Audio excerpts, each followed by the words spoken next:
to part 4 of the Dark Souls Let's Play.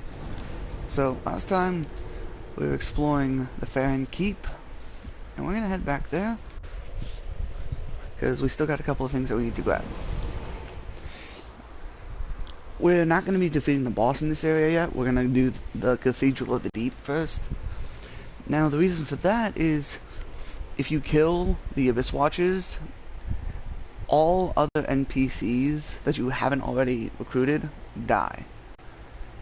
So, there's 2 more NPCs that we need to grab before we kill the Abyss Watchers.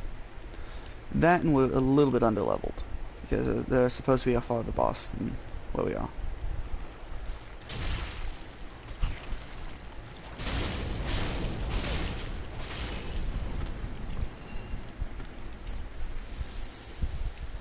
So, let's go.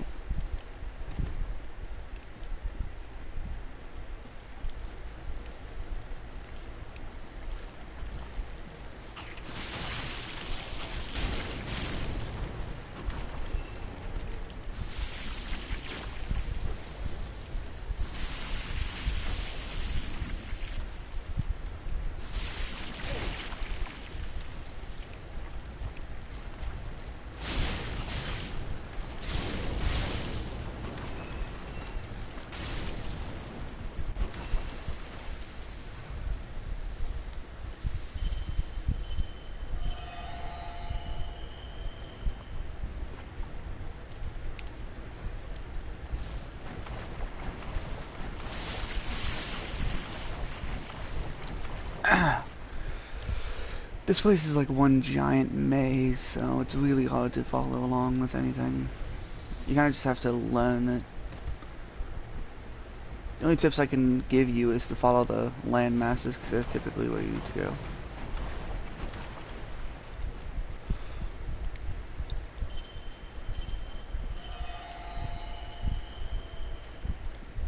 Try to get these 2 items over here first.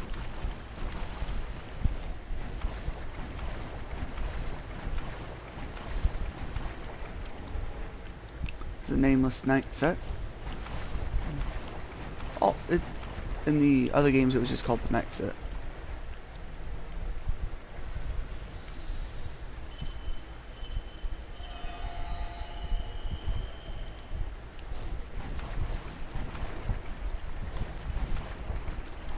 Nope, he hit me.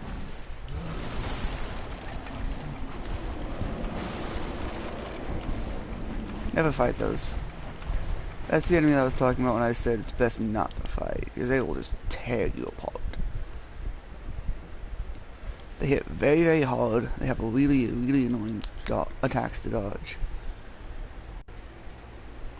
And all around, they're not worth the trouble. You don't get enough souls or anything like that from them to warrant it. So now, Crescent Prayers. Crescent Tears, my bad.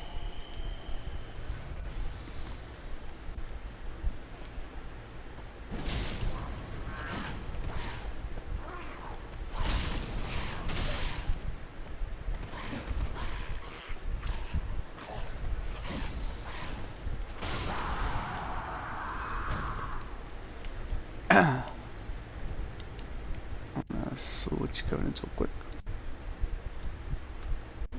And then I'm also going to put on...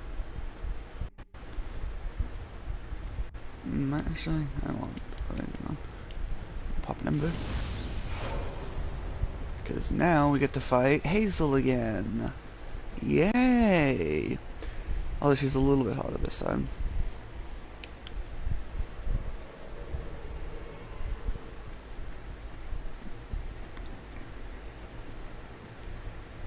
I say a little bit, mostly we had to use some resources to get over here, so that's why she's harder. We just have less resources.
I don't like Yellowfinger Hazel in that encounter.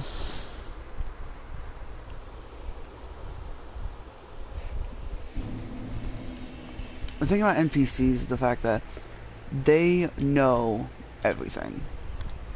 They always know. So when you fight them in an encounter, it's always against you. But that's just mostly... Isn't that what the game's supposed to be like? Yes and no. Not that. That's just pretty much... It's not... It's pretty much just artificial difficulty. It's the fact that how can we make this enemy tougher? Oh, let's have them do a lot more damage than they should with the weapon. And let's just have them have ridiculous amounts of health with it.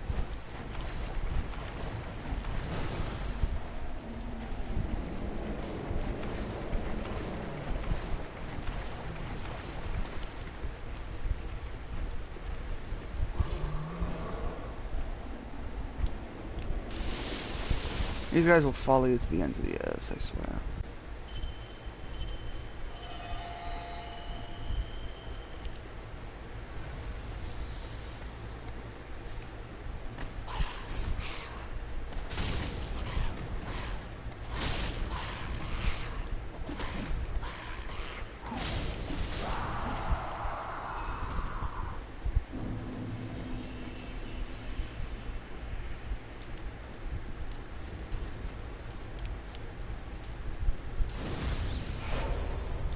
What's annoying is the fact that Yellowfinger Hazel also doesn't get poisoned. She can't get poisoned by this, like, poison's muck.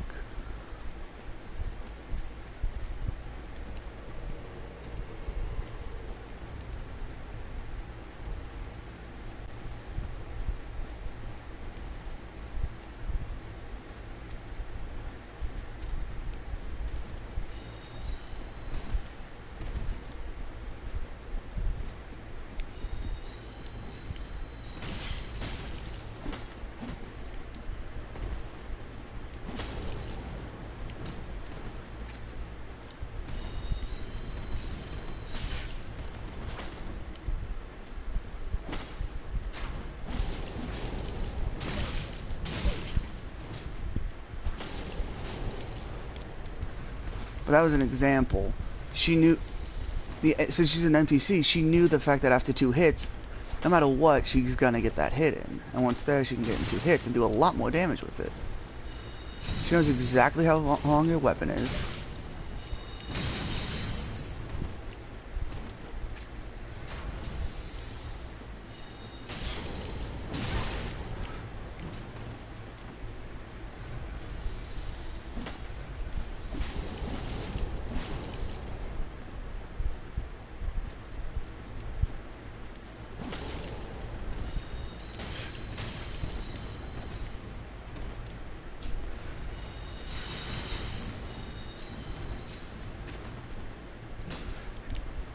She also has unlimited FP, which is always fun.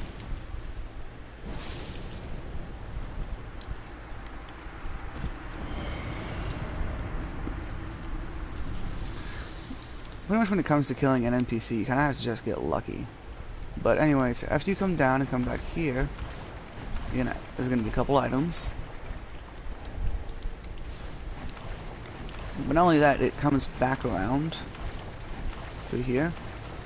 And there's those enemies, which we're going to ignore for now, because it's not worth it.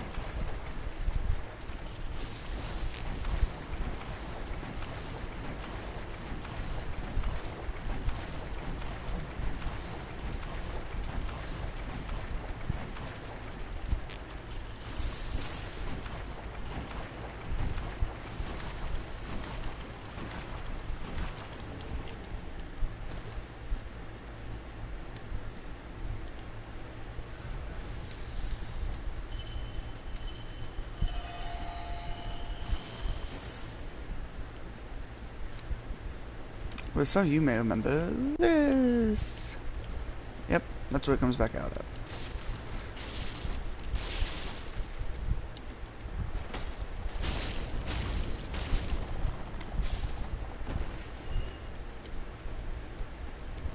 There's actually a lot of enemies that will just continuously chase you. It's kind of annoying.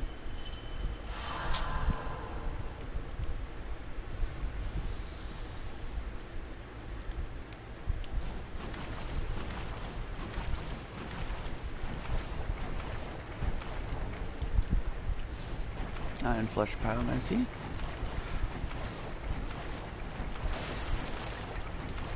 In case you're wondering what I'm doing, with all daggers, well, I won't say all, but with 90% of the daggers in the game, the sword art is a quick step like this. And when you're using the quick step, you don't get encumbered by anything, whether it be your armor or you hit the terrain. Nothing really alters how far you go. So if you use it, you can get through areas like this, or areas with semi-deep water, like it's nothing. Of course it consumes FP and stamina. The latter is just easily regenerable. The former is not too bad, depending on the type of thing that you're doing, but you can do it no matter how much FP you have, so. For me, it might be a little bit troublesome just because I use miracles, but I also have items for it.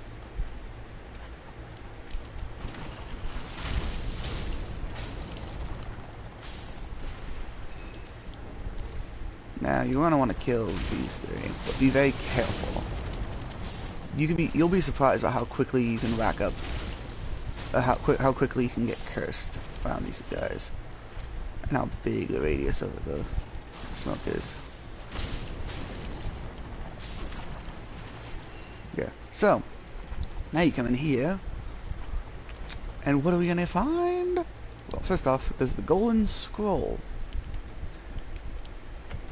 And in this chest, there's some armor. Very nice dress. Looks fabulous. 10 out of 10. So we're almost done in Farron. There's only one last location that's really of major note before we leave this swampy area. But well, two more locations, correction.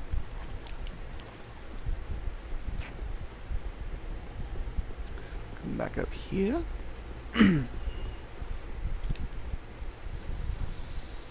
What just died? And why did I get FP for it? What happened? I didn't get souls for it, I don't think. I didn't see if it did. Someone tell me in the comments about how many souls I got from that. Kinda. Well, whatever just died. But let's go left this time.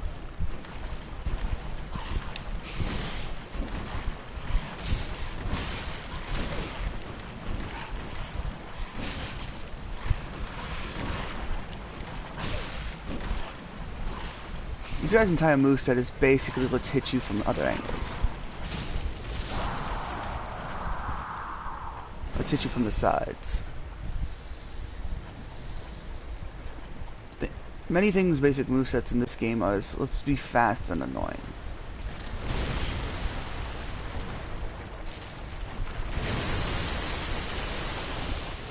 Even the crab.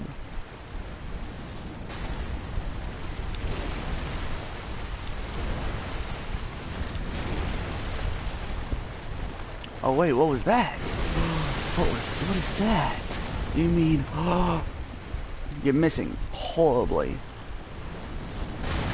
There it goes.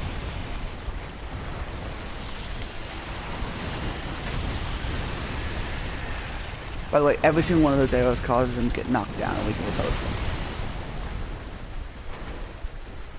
Alright, see this white tree? Well, this is the second location that the giant is going to help us to kill the giant crab. Lingering Dragon Crest Ring. Also, I'm pretty sure that if you didn't befriend him, he would be throwing the arrows at you when you're over here. So it's always best to be a good guy and to be nice. Soul of a Nameless Soldier. Young White Branch. Crown of Dusk. And another Young White Branch. And grab these other two items. Just some soul wounds. An ember. That's nice. Embers are nice. I have like 40 of them, but embers are never bad. I think I have like 40. Yeah, 40. 42.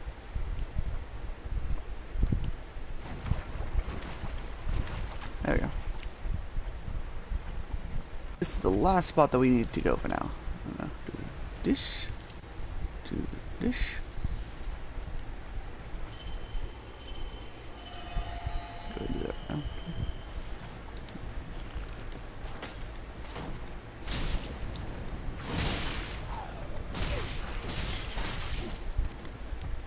I really want to know why when I chose to lock on, it locked on to the one that was across the room. Or across the island, not the one that was literally right next to me.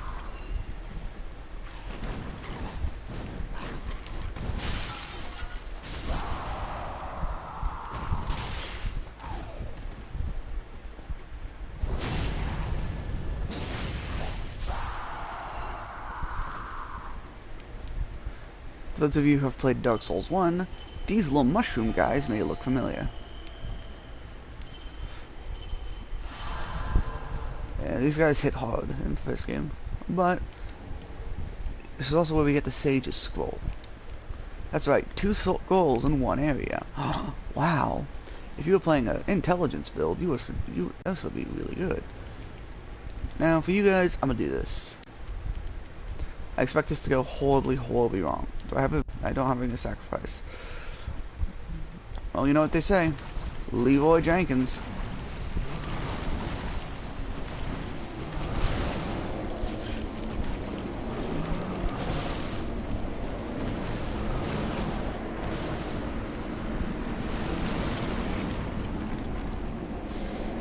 You see what I mean when I said it wasn't worth it.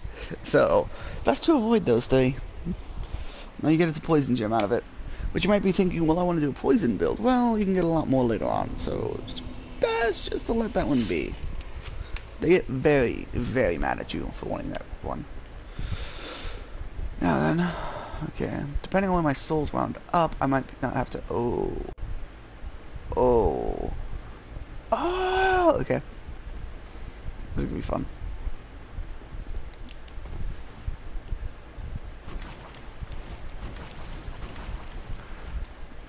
Run, run, run around.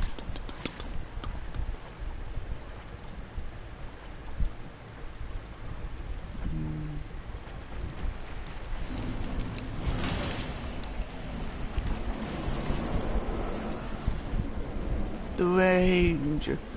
The Ranger. By the way, all of their attacks summon these red, like, skull things that are pursuers.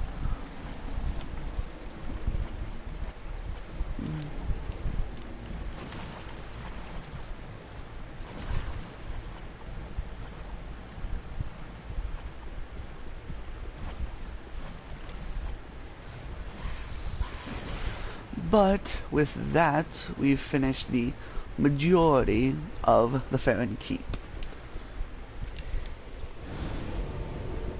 There are a couple more items that we can grab, but for right now, that is what that's everything that we need to do down here in the poison area. Like I said, we're not going to fight the boss of this area, but there are a couple more locations we need to go to in this area before we can leave. But first, we're going to come through here. There's going to be an item right there, and you want to take the upper path right now, and I'll show you why in just a second.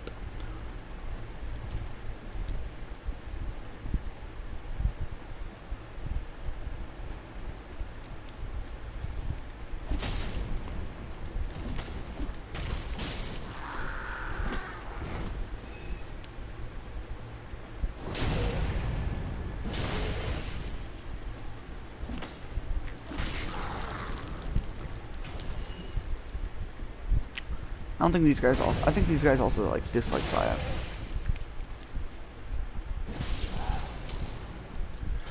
By the way, best follow up to a backstab.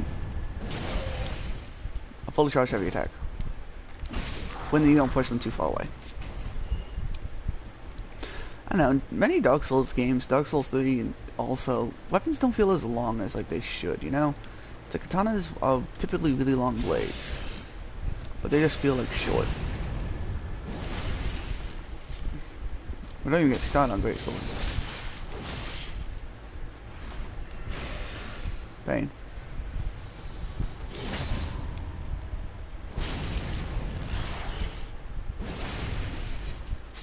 Fun. And there's his brother fighting up there. Oh, he did drop something. Ah, just cracked. Wow. I don't know what, but something is getting fucked up. Oh, he's still alive. Oh. It's also a great grinding spot for early game, because you can just kind of come out here and let those dark wraiths kill everything. Although be careful, one of them has a ridiculously large aggro range. It's stupid. Like, it's so stupid.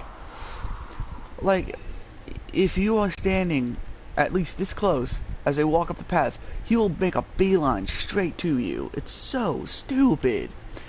But you have to get close enough to them to trigger them to walk. It's so stupid. But in any case, and I'll show you what I mean in just a second. There's another heavy gem. Oh. Not a bad curved sword. Oh. Buddy's about to die. Buddy died. No. How dare you hit Buddy? I was gonna kill Buddy. Bad. But this is where the boss room is. Yay! Now you can open up the doors and not actually enter the boss fight. You have to actually walk in there to activate it. It goes by Bloodborne logic about where you're not quite supposed to know right where the boss room is at first, because you're supposed to accidentally walk in. However, I know from past experiences about the fact that it is there.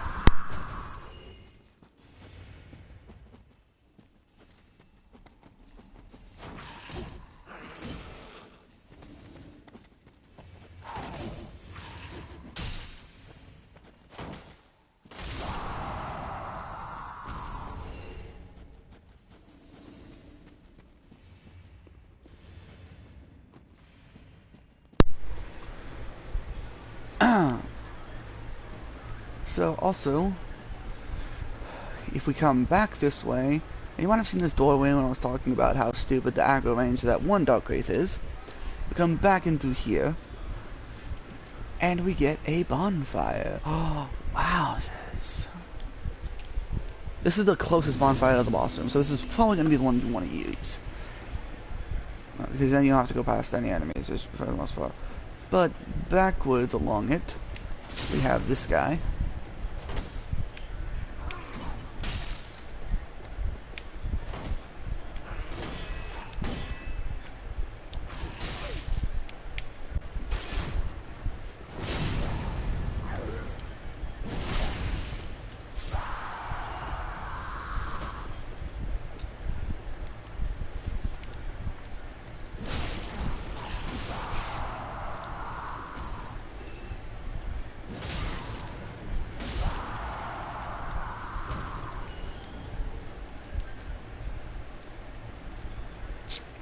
There's also this guy, Wakey Wakey.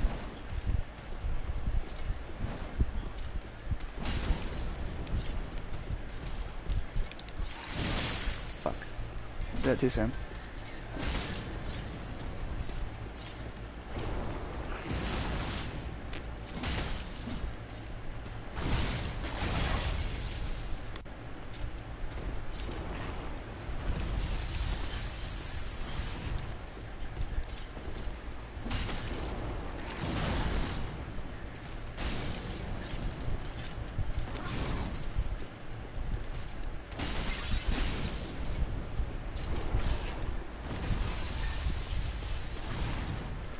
I've always had trouble with the lock on this game. It's always wonky. Sometimes it's like, it'll just randomly kick you off and lock onto your target for seemingly no reason.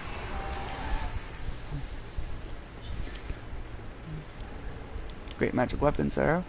And then if we open up this door, we arrive at the outside of the road to sacrifice. Now, I avoided this section for a major reason, and there it comes. These guys are, me and my friends call these guys like these Bloodborne out of 10, because they very heavily remind us of an enemy in Bloodborne, which is also made by FromSoft, so I guess it's apt. Now, there's this guy. Now this guy is probably going to kill me. Why? Because he hits like a truck. Well, more accurately, he hits like a truck that's being pulled by another truck.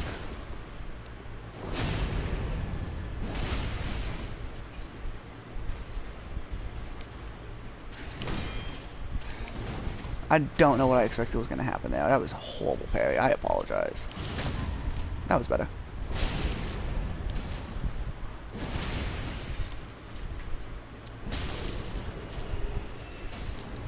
Black Knight armor. That's actually really good. I want to put that on. Oh, that's 71. Damn. I can take that off now, so there we go. I don't really like the little spikes around the collar for the Black Knight, but aside from that, I think it looks kind of cool. There's a Cell Sword armor, which is pretty nice as well. The Cell Sword Twin Blades, so there's the full Cell Sword set. But all the way back here is the Farron Coal. Now we have 2 coals, and really that's, well, we have one last thing to grab, so actually I won't use that yet.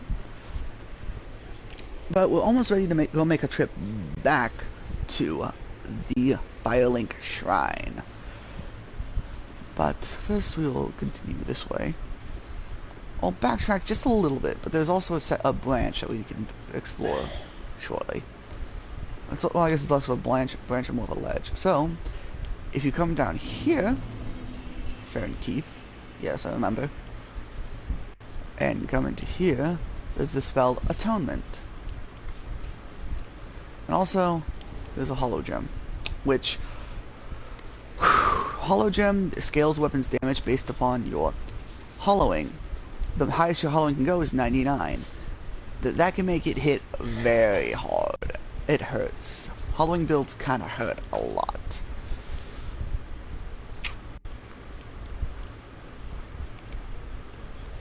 Now we can head back to the Shrine Bonfire.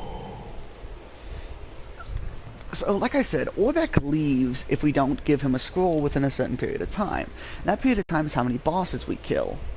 So, since we had just got 2 scrolls, and we haven't killed a boss, he should be back here.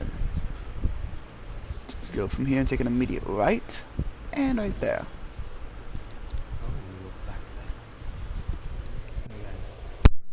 I'm Orbeck of Vinheim, here to teach you sorceries. Let us begin with the basics. The ideal sorcerer bears the twin faces of the dragon. You could at least act as if you're paying attention. Yeah, you guys should totally pay attention when the NPCs talk. Anyways. This is stupendous. And the undead legion of Farron possesses sorceries quite unknown. Thank you for upholding your end of the bargain.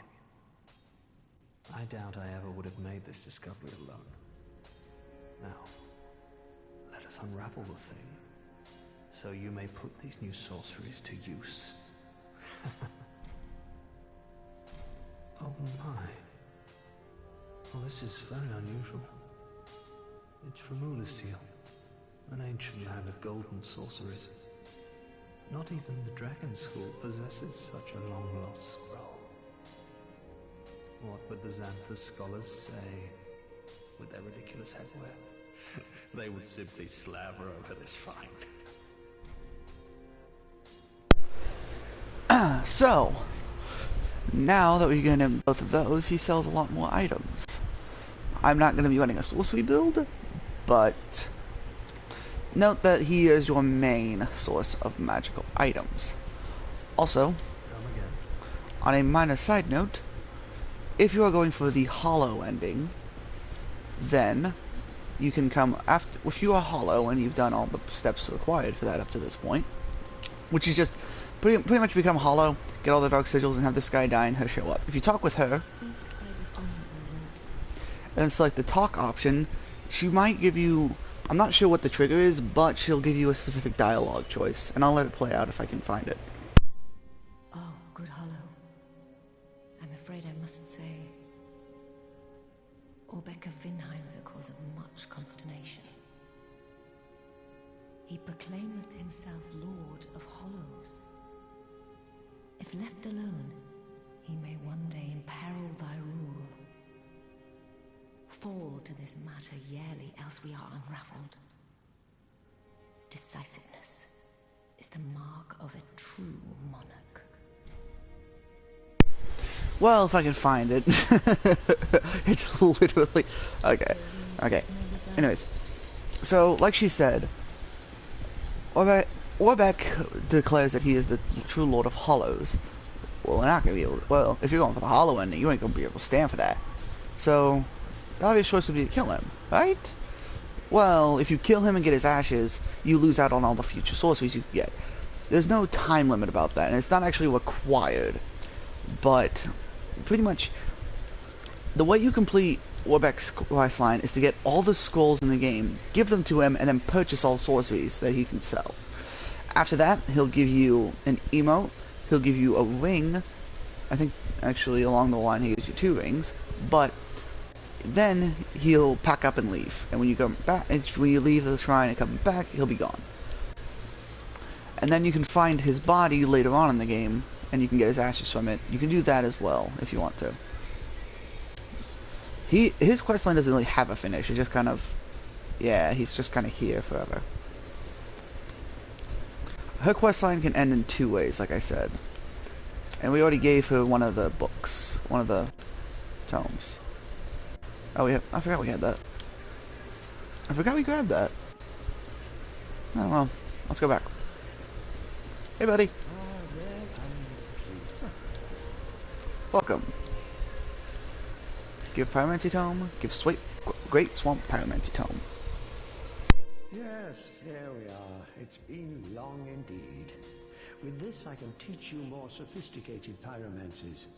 Splendid. I can boast I am your tutor a little longer. The reason pyromancies are good is because you don't have... If you look at the scaling... Well, most of the scaling requires just a baseline. You don't really have to worry about much intellect or faith. So, typically, if you're just going for a low intelligence or faith build, and you're not really worrying about magical too much, typically it's nice to have just pour a couple points in attunements, that way you can at least get a couple of minor pyromancies out. And you can also upgrade your pyromancy flame with titanite shards. I don't understand how that works either, but it also takes souls. So, there's that. I mean, in Dark Souls 2, it took a specific item called the Fire Seed, which, I don't know, that wasn't technically like a real life item, so I guess it could work in any way they wanted it to work. But I don't really understand how Titanite, the thing that you use to upgrade your weapons and armor, also increases that. But now we're going to buy the Havel's Ring, since we have it. And I don't really want my character to look like beef jerky, but it's not as much of a significant lightning as it was in Dark Souls 1. In Dark Souls 1, it pretty much cut how much weight you have on in half. It was great.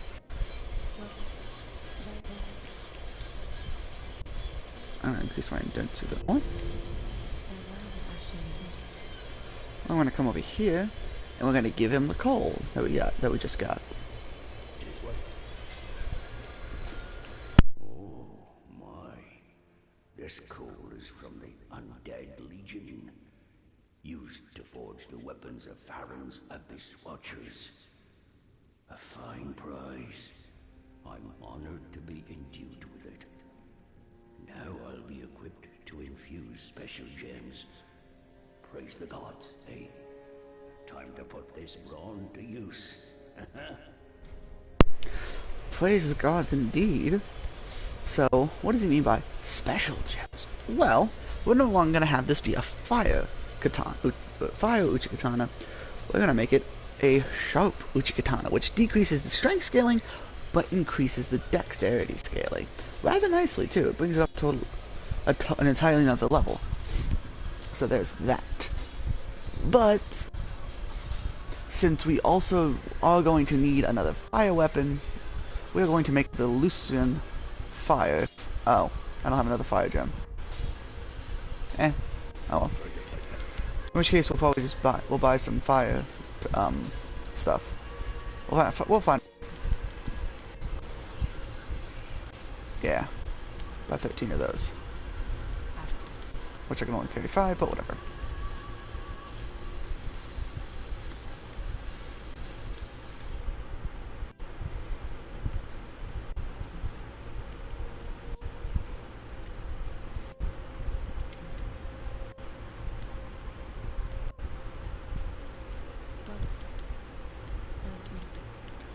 Okay, anything else we need to do while we're here that I can think of off the top of my head? Not really. So, moving on. Now, we are done in the Farron Keep for now. So next up, we will head back to the Cathedral of the Deep.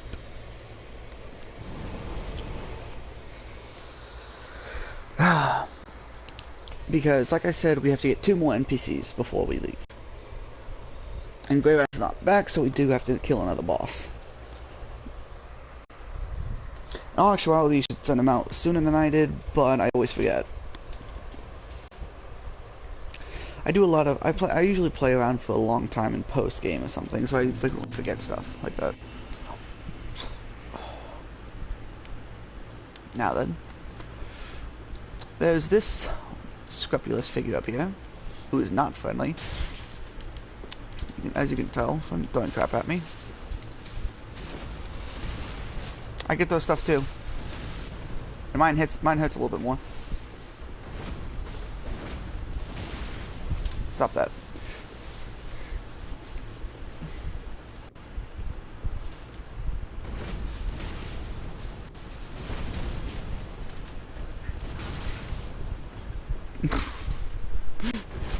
Great AI. Okay, now he's actually up. Up? Nope. He's just up. There we go. I forgot. I can't parry him when he's like that.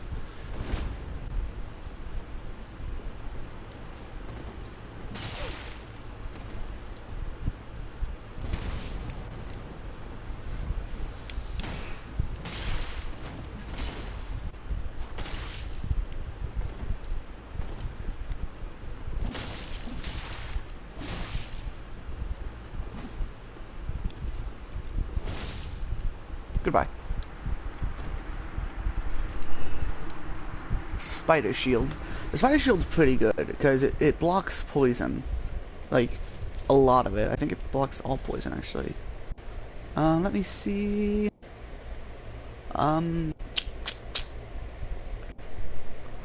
Physical magic. Wait. By 70 mountain bandits and offer high resistance to poison. Where's the poison on that? I don't see poison on there. I don't see poison resistance. Maybe I'm just blind and being an idiot. Physical, magic, lightning, dark stability. Whatever. It has good... It blocks a lot of poison. I swear it's good. I swear.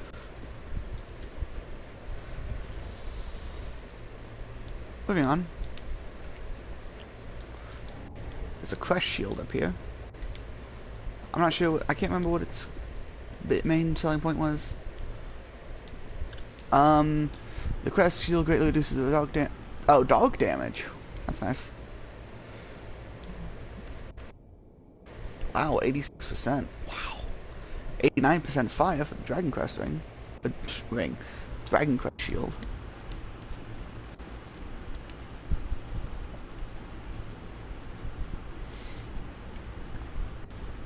I'm actually going to do something real quick.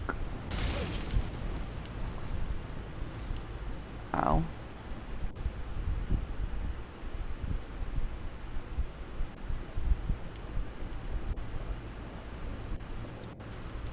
I love it.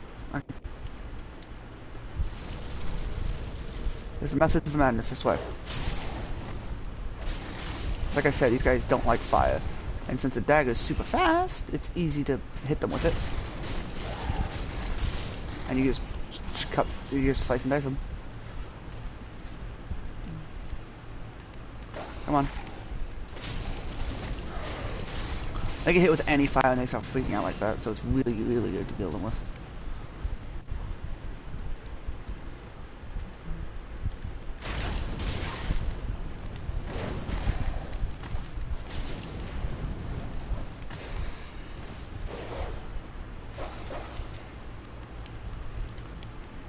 To answer your question, yes, archers are always annoying, and they're always placed like this.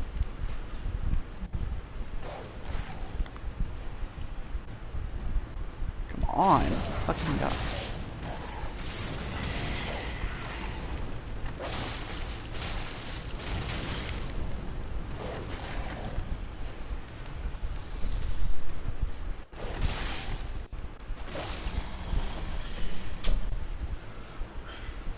Like I also said before, the dogs are weak to fire, so fire daggers are pretty nice to use against them.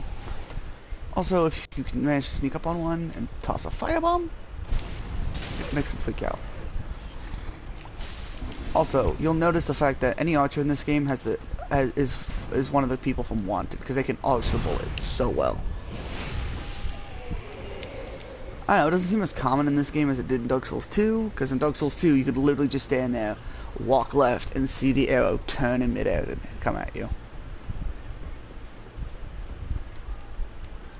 But, anyways, this guy is going to stab himself in the chest, and we're just going to back up.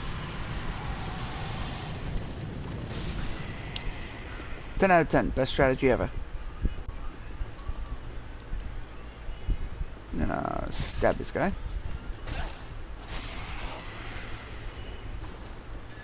Come in here.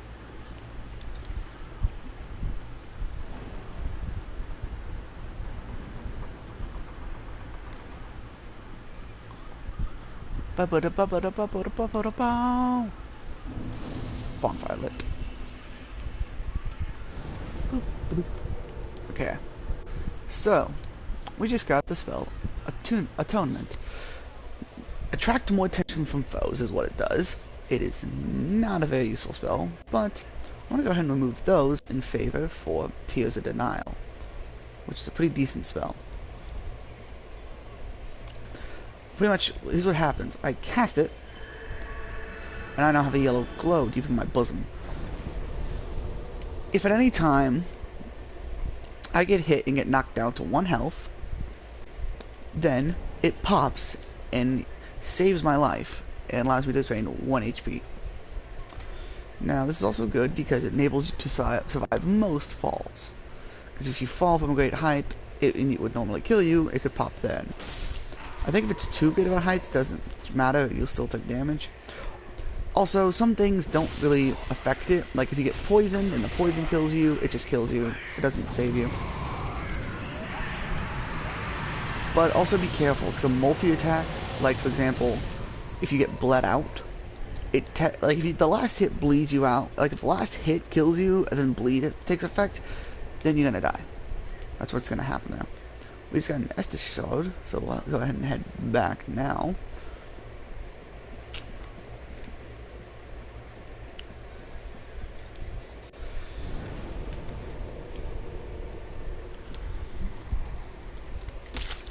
I'll probably put it in my Ashen Estus flask.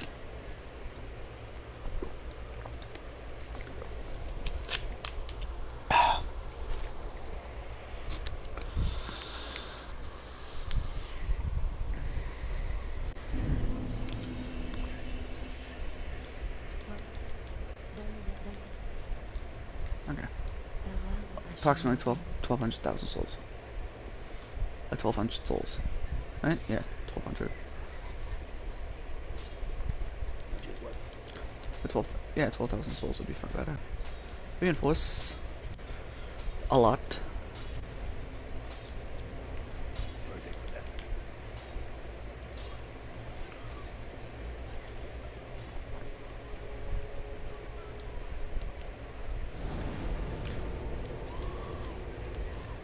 What's nice about this is the fact that the cursor keeps a memory about where you were last at. So, since I was last at this bonfire, the bonfire that you rested at to arrive there is usually the one that it highlights. So you can just pretty much constantly tap X and you arrive back at where you were. Lord's Shield Ring. Such a useless shield. Boost your shield's absorption when your health is full. Which, I mean, most shields either block 100% physical, or they don't. So, there's really no purpose to it. Like, I guess if you wanted to use the Glass Crest shield, it might be effective. But I don't know. To me, it just seems like it would still be useless.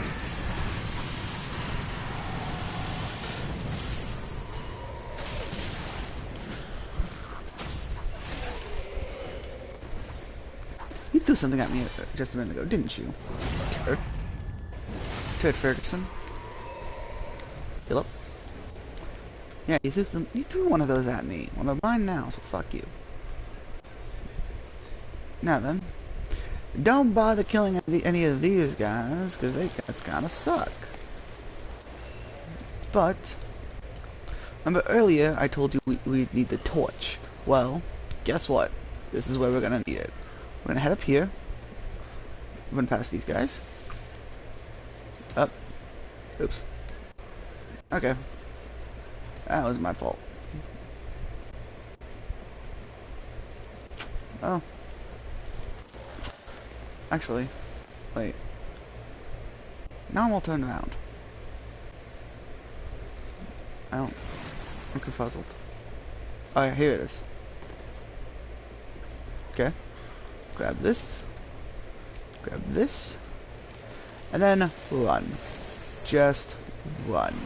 Run for the hills. Don't fight those.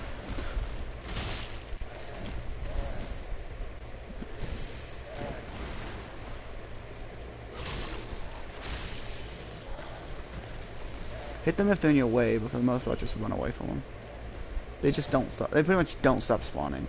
They do after a little. They do after enough time, but you have to fight so many of them to get them to stop spawning that it's not ultimately not worth it. This is the best area to have fire in. Which, ironically, I took fire off my weapon for this area because I wasn't thinking. But, I mean, you reap what you sow. Ow! Please get out of my way. Thank you. I head back now, because there's another item in this area that I have to grab, and I fucked up first time. So let's try this again. Go this way. I'm gonna grab. Oh, this guy's fossils. The Astor's Greatsword. Now, the Astor's Greatsword is a pretty decent weapon. Because it's a sword with a spear sword art. And I know that sounds weird. And if I have the stats to use it, which I don't think I have, because I don't really have the stats to use much. Let me see here. I'm walking into something. Oh, I'm walking into a lot of things. Okay, I'm gonna stop that though. I was walking into something. Okay. What? Could I not just like shoulder past him right there? Wow.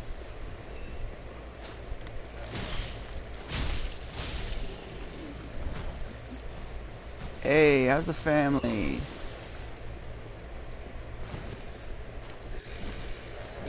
Whoa, whoa, whoa. Bob and weave. Bob and weave. There's not a lot of enemies that are worth fighting in this area, because they don't stop respawning. However, for many of them, if you have fire bombs like I do, back! Back! Fire bad! Fire bad! Stab you on the butt. And then come over here. Up. And look at that. Well, I do believe that's another white tree. And there's enemies down there.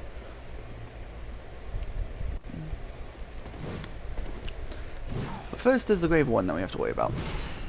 This guy, sometimes he's a little bit easy. Sometimes he's a pain. It ultimately just depends on how much of a douche he's feeling like.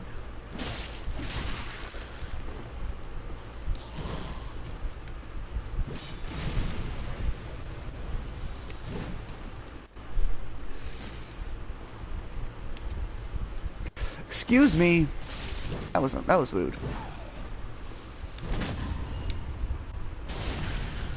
That's one of the only two weapon attacks that you can actually parry. Most weapons that consist of swinging both weapons you can't parry. Trust me. You might find I've tried. A lot. One of the first things we did when we got this game and we beat it, he went around and collected all the weapons that he could. And I pretty much just did whatever. He made a build that would pretty much allow him to use nearly any weapon. Ooh, excuse me. Nearly any weapon in the game. Of course, there were some exceptions, but for the most part, he could use every weapon. These guys just hit them with your torch. They can't do anything. Like, don't even switch out to use a strong weapon that does more damage. Just hit them with your torch. But I want to show you something, so I'm going to use this guy as a sign. So, First off, he doesn't react to anything you do to him otherwise. He doesn't care. Ow, no, I just got hit. I got hit again. Okay, ow. Okay, ow. Why is there a third? Okay, well...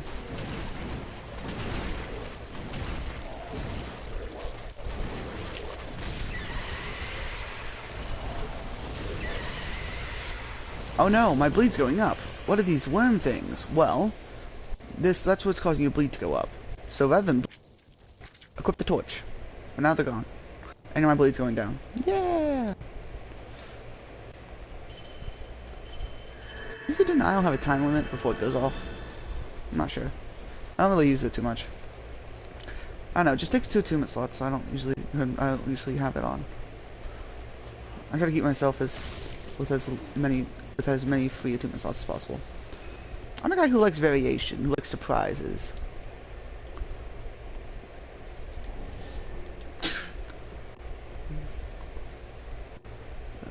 Blurred. I know Tears of Denial's kind of decently good in PvP because you can survive. I think like it enables you to survive a hit because it pretty much if you're stun locked, it knocks you out of the stun. So there's that. There's also a couple other things it does.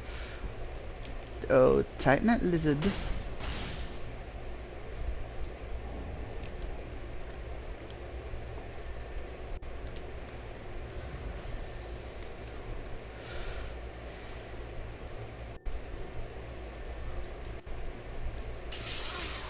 Blog, blog, blog, blog, blog, blog, blog. The posted. Bitch. Titanite scale. Titanite scales in this game are used to upgrade boss weapons and stuff like that. Like Petrified Dragon Bones from Dark Souls 2, or, well, Titanite scales from Dark Souls 1. Really, honestly.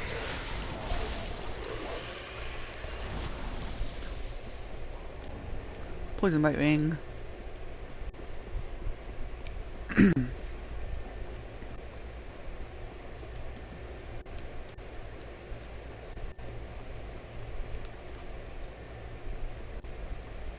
Grab this. So, let's see, I have 3 S's. I'll go ahead and rest at the bonfire. Drop down here, and we're back. And I hope you enjoy this area. I hope you enjoy this bonfire, because we're going to be using it a lot. Like, a lot. Because this is the entrance back into here from a different location. There are actually 2 that both lead to this door. So there's that.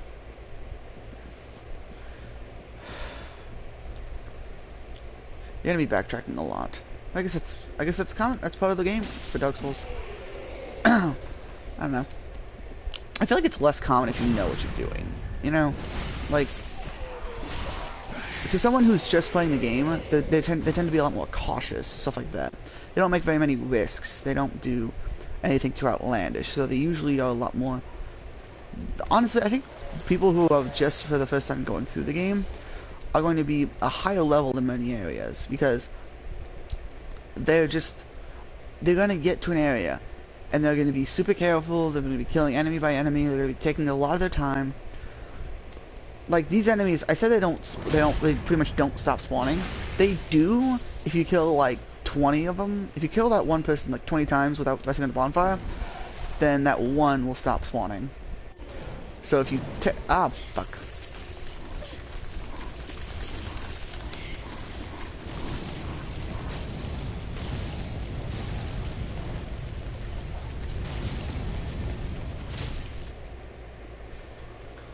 Works. Any attack that those guys do to you is gonna start bleeding you out.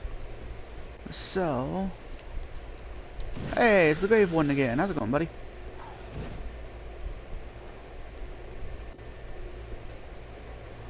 I don't know why I tried to parry that. Fully charged heavy attacks are a weird thing to try to parry. I don't know if you can try. Personally, I think any fully charged heavy attack cannot be parried.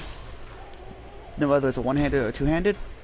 But I think as long as it's not fully charged, like even if it's just barely, you just released just a little bit too soon, I still think it can be parried.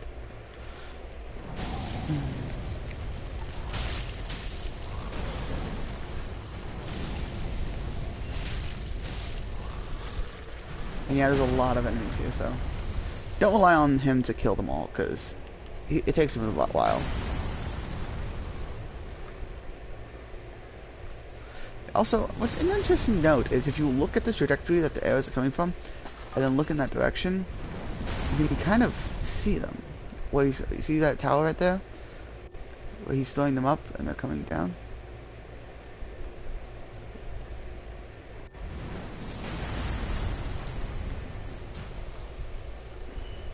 I still don't have the binoculars. I don't remember where I get the binoculars at. I'm so mad at myself for forgetting. But that's just a minor interesting note. Kind of like how if you you can see the other locations you're going to depending on where you're standing.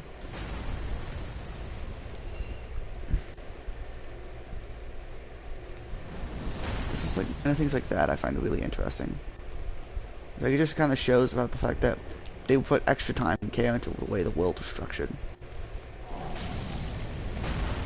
Yeah, get out of here. I ain't getting grabbed by you, Ian. But we get an undead bone shard here, which is good. Which is honestly the main reason you want to come here, was for that bone shard. None of the other items there are just kind of meh. But this is kind of a lesser known thing. But if you go left over here, rather than the right way it's supposed to go to the right, there's a couple boxes and an item. Rusted coin.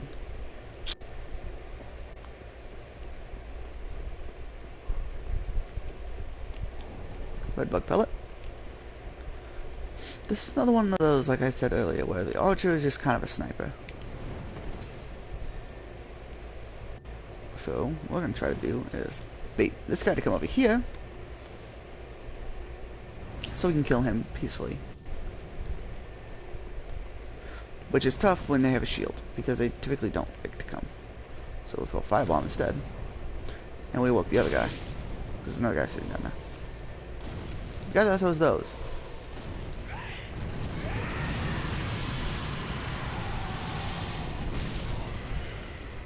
Like I said, guys with this shield are usually very slow and fickle. They don't like to come. The archer just dropped down.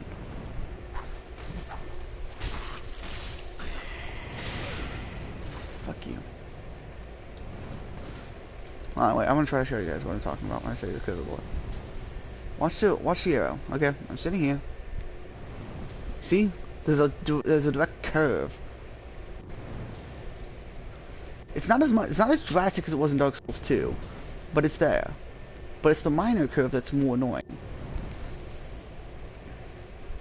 Because with Dark Souls 2, you just kind of knew that you had to roll. Stab you and cut you.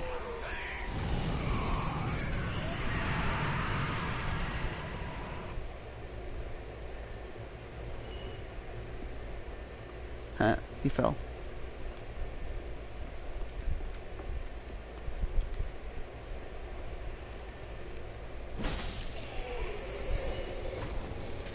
Three fire bombs, not bad.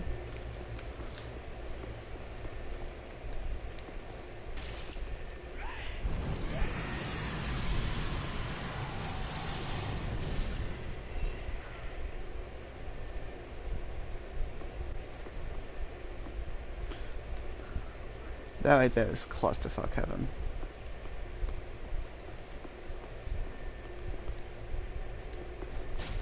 You have to be very cautious. These guys are everywhere. Like, you take 2 steps and you're finding another one. There's one hanging right there, but there's also one right there. This one, you attract first. Because here's this Y-hander. Not this Y-hander, here's the Flamtaberge, which is the sword with the undulating blade that does bleed. And then you kill him. Now you run over here and quickly hit him. And then hit him. There. That caused them both to fall. Pick this up and stab him.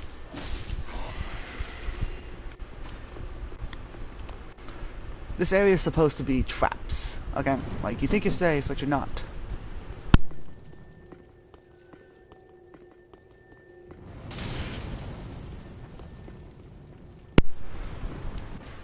And even right here... Oh, you think there's 2 archers, but there's actually a 3rd! Oh, you fell for a clever ruse.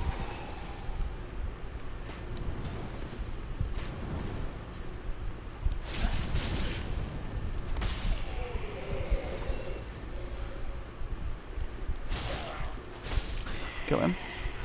And there's also this guy here. Just do this. And you're done. Get dunked, son. Now then, the next thing we're going to do is going to be we're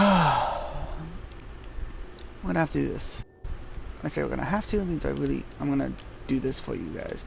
Normally I just ignore this, but for you guys, I'm gonna do it.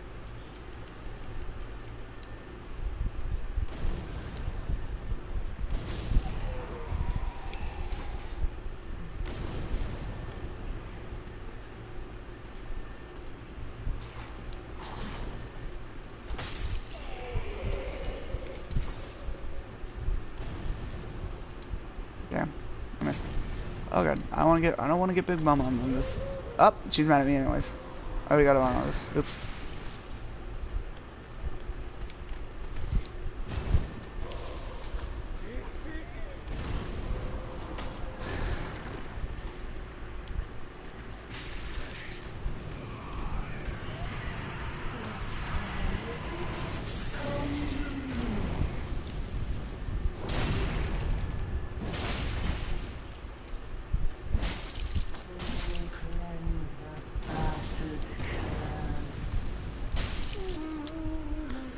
It's always nice to just roll if you don't feel comfortable. There's no downside to rolling, but even if you're sure that you're out of the range, it never hurts to be doubly sure and roll. You know, because like sometimes enemies will have just that little bit of an extra, like they could clip you with an attack and have it count. It's weird how it works. But now, normally you'd see that and go, okay, I'll go this way, I'll go see the item. But those are both traps. Instead, we're going to jump over here. And you don't have to worry about stopping dead on, because these will stop you for the most part. Oh. Okay, they should. I don't want to risk it with a biscuit. But if you come up here... Oh, another trap. Those guys are, like I said, those guys are everywhere. Not just outside too, they're inside too. But... Now then.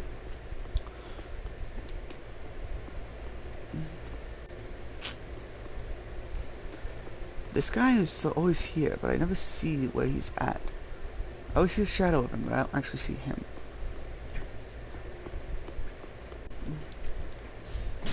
Kill this one. And kill his mate. And then kill this one. Okay. I'll just let him fall. Kill that. And then do drop-in attack. Red bug pellets. And a thrall axe.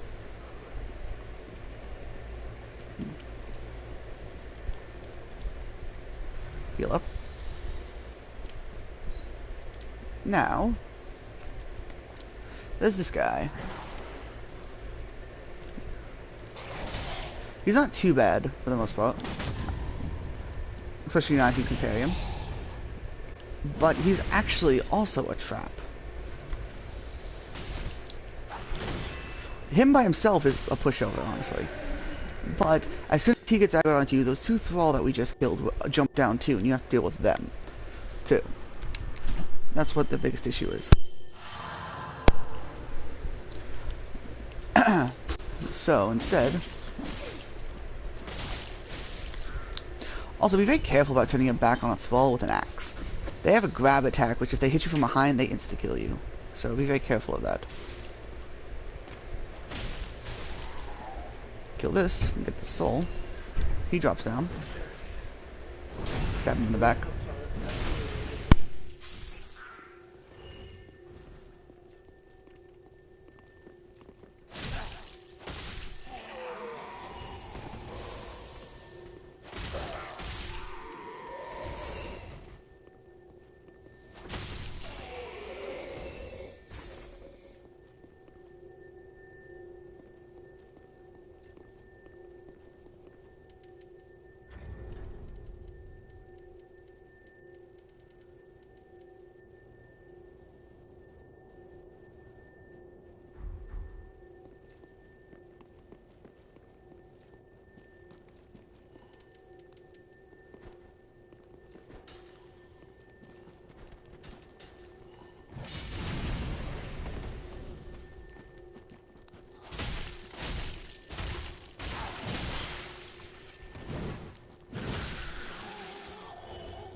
next.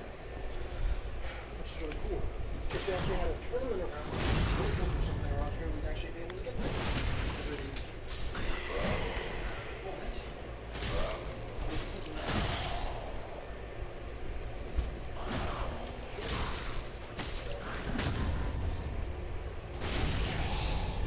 The Great Axe is a weird thing to parry whenever it's an enemy using it, because it's a little bit tough to tell about whether what they're swinging is a parryable or not.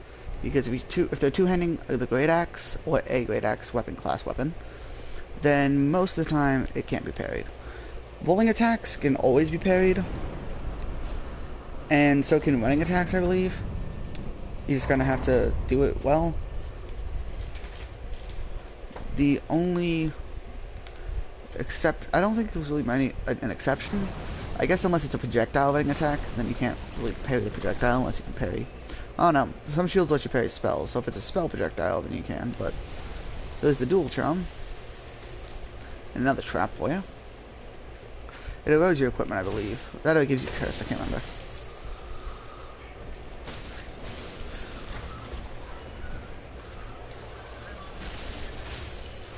Kill these three. I don't know why some bodies in this game disappear and some don't. It's weird. Couldn't you just have it all one on all the other? But hit the elevator. It takes us down.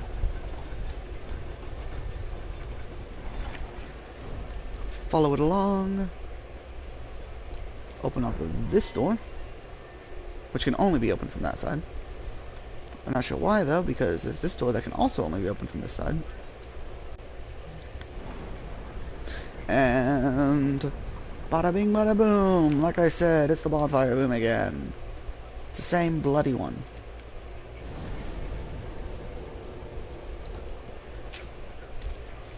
So this is where we shall call adieu for now. I hope you've enjoyed. Subscribe if you feel like watching, if you feel like keeping up. I'll do streams like this whenever I have time. I'm going to try to do it a bit daily, so I hope you enjoyed. Go ahead and drop a like, leave a comment, and have a good day.